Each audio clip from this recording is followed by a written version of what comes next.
Hey everyone, thank you for stopping by. It is always great to see you. I hope you are doing fabulous and you have a great weekend planned ahead. So in today's video, I'm doing a Dead Queen look. This is to take opportunity to make use of contouring and some of the products that you have around your house. And so I hope this is a fun one for you. I love to combine glam and gore, as you know. So I hope you like it. And let's just go ahead and get into it.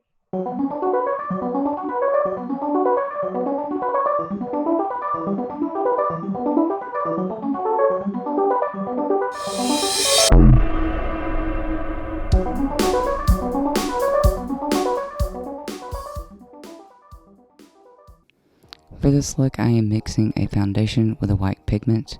Now this foundation comes with a concealer, and usually foundations with concealers are very dry. So if you have something like that and you know the formula is dry, mix little as possible and mix it as you go. Because this formula is dry, I am using a brush to apply it because I need to work fast. That's why I'm not using my blender sponge. The concept behind this makeup is, although she is a dead queen, she also has to be enticing to the living. So this is why she is glamorous. I am using a taupe from the Juvia's Place cosmetic line, and I am carving out the areas of the skull, making sure to go above my natural cheekbone area because I really want the cheeks to be high and pop out. So I'm using this to contour in the cheek area and also into the forehead, because once we put the shadows in, we really want the highlight of the skull to pop forward a bit more. Continuing the contouring, I carry this taupe color down into the cheek area, up into the hairline, and around and up under the neck as well.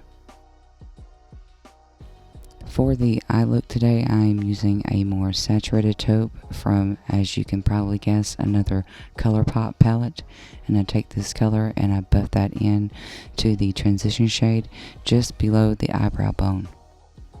Using this for the transition, it is going to help blend the dark grays and blacks that I'm using later, so there is no harsh lines.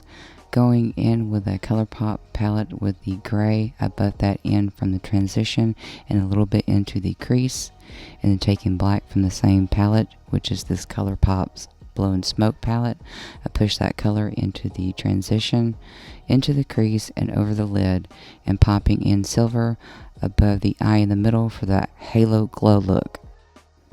Using the same black, I go up underneath the eye, and using a brush with dense bristles will help you with control and in your placement. With a lighter gray, I go in and highlight my brow bone. All the brushes that I use for looks come from Shop Miss A, and sets are very affordable, and I'll link those in the description below. And going in and just filling out a little bit more of a shape to tame my eyebrows, and I use a clear setting gel to keep those suckers in place.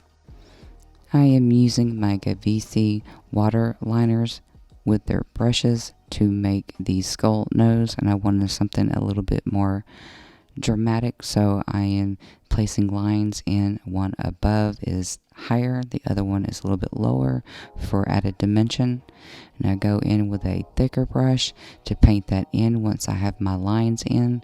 Don't forget to go up underneath the nose, and yes, also into the nostrils, and don't forget to clean that brush later. I prefer to use cosmetic waterliners for small details. This is because water-based paint tends to be a little bit streaky and it takes a lot longer to dry. Now going in and checking my natural teeth, I smile and I see where the two teeth are separated, and I go and make my lines into the design, making sure that those two teeth in the front are bigger than the other teeth going from the left to the right and in the bottom teeth area. A Q-tip with water will help get rid of harsh lines, and I go in and start to paint my teeth, roughly just making sure that the color is on before I start to actually do a shape. And to keep me mindful about the height, I place little corners and arrows above and below so I don't draw past that line. Do not worry about going over the black when you place the white in, because the two colors that will mix will give you your gray and will give you your shadow. That is one of the cases where you work smart, not hard. And also the look I'm going for this is for the teeth to be a little bit more subtle than the true skull makeup, with the emphasis being on the high cheekbones and most of this look being concentrated around the glamorous part of the eyes. Small brushes for details can get pretty expensive. If you're looking through the cosmetic portion to get these, try looking at Amazon and picking up some nail art brushes. They are cheaper and you can get them in packs. Now that I have the height, placement, and the opacity that I'm looking for in the teeth, I take my black with a small brush and go in and carve out more of a tooth-like shape. You can achieve this look not using water liners and use water-based paints that will still work, but I recommend that you give it time to dry in between. And do understand that white has the tendency to be a little streaky, so go in and brush it lightly for one layer and then wait till it dries and go back for your second layer for true opacity. And to blend that in, I'm using a finger dipped with some water just to buff out the areas at the top and up underneath.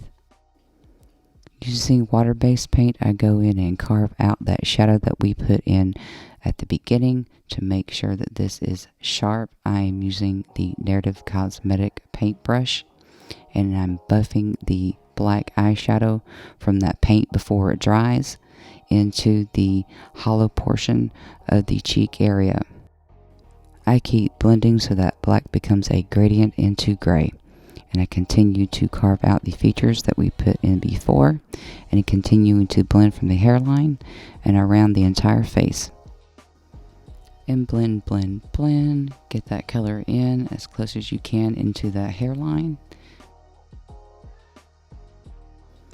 Back in with the waterliner to sharpen up those edges. You want that edge line to be crisp, the one that touches the white portion of the face.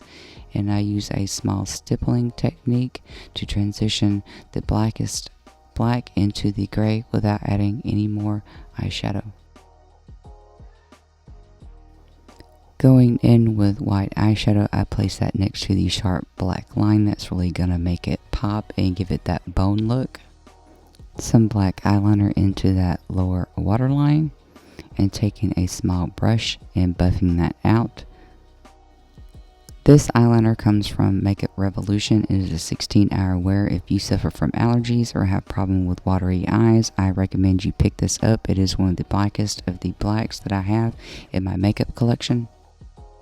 Creating a small outer wing, I carry that all over to the top of the lid, and I carry another wing out toward the bottom up underneath my eye.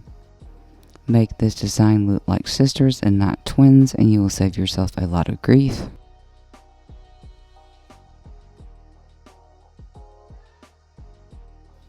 Once I have the design that I like, I connect those to make sure it looks like one complete design, filling that in and bringing that black up underneath the eyeline.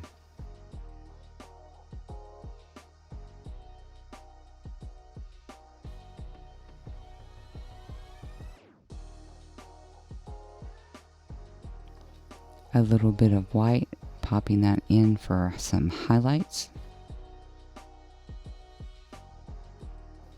Using gray eyeshadow to contour my neck and my collarbone, pop that color in where the deepest portion of your skin lays. You might have to make some funny faces.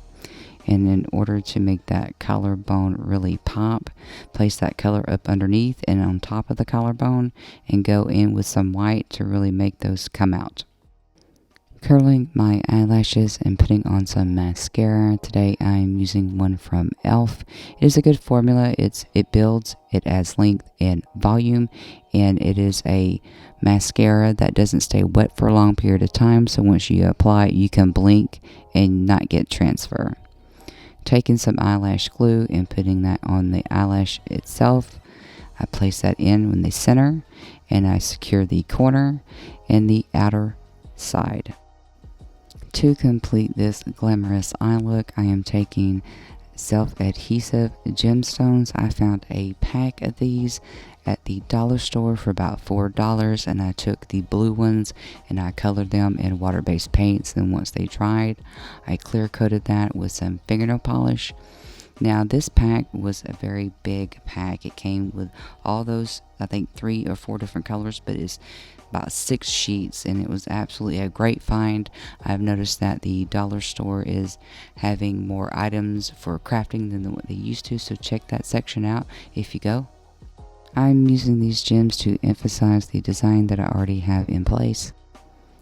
Since these are self-adhesive, I didn't have a problem with them sticking onto the face because that portion of the face didn't move as much. But if you're going to use this for a night out and you need to wear it for a long period of time, I would recommend an eyelash glue. I found that even though I had to take certain sections off and put them back onto the skin, that they still stuck pretty good when it came to putting them on the face.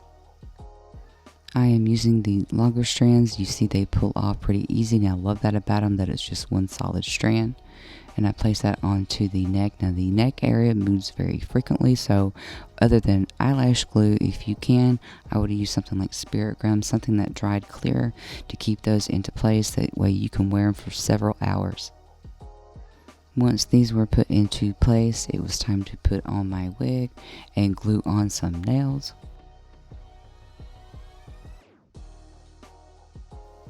Here is the final look. Thank you guys for hanging out with me today.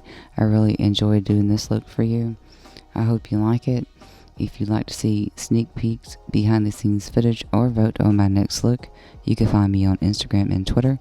Those links are below. Thank you for being here, and I'll see you in the next video. Bye.